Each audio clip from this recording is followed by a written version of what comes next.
এঁচোড় কাটা তো আর সহজ কাজ নয়, যেন একটা যুদ্ধ। হাতে তেল না মাখলে এর কষ এমন আঠার মতো লেপ্টে থাকবে, যেন প্রাক্তনের স্মৃতি ছাড়াতেই পারছি না। জোকস আপার্ট, হাতে তেল মেখে ছুরি চালানোটাও বেশ টাফ। যাই হোক, অনেক যুদ্ধ করে এঁচোড় কাটা কমপ্লিট হয়েছে। আজ বানাচ্ছি এঁচোড় চিংড়ি। তার জন্য প্রথমেই আলু ও এঁচোড়গুলোকে সামান্য ভাপিয়ে নিয়েছি। এরপর একে একে এঁচোড় আলু ভেজে নেব।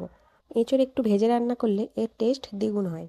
এরপর মোস্ট ইম্পর্ট্যান্ট চিংড়ি মাছ, সেটা আগে থেকেই নুন হলুদ মাখিয়েছিলাম। এবার একটু লাল লাল করে ভেজে নেব।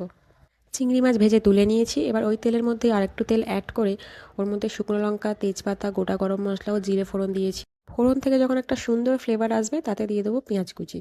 ওদিকে পেঁয়াজ ভাজা হতে থাকুক, এদিকে একটা মশলা তৈরি করে নিই। ধনে গুঁড়ো, জিরে গুঁড়ো, কাশ্মীরি লঙ্কার গুঁড়ো, হলুদ গুঁড়ো ও ঝালের জন্য লঙ্কা গুঁড়ো। জল দিয়ে একটা ঘন পেস্ট বানিয়ে নিচ্ছি।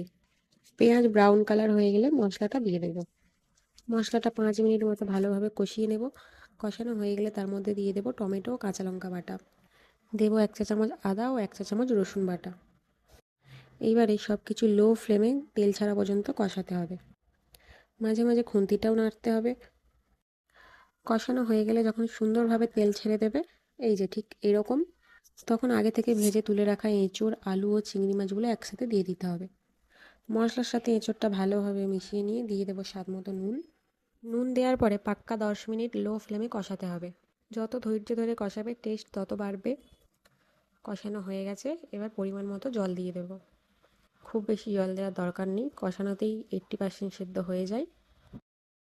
গ্রেভি ফুটে উঠলে মিনিট 10 ঢাকনা দিয়ে রেখে দেবো। ঢাকনা খুলে দেখলাম পুরোপুরি সেদ্ধ হয়ে গেছে। এবার নামিয়ে নেব। নামানোর আগে ঘি ও গরম মশলা গুঁড়ো দিয়ে নামিয়ে নেব।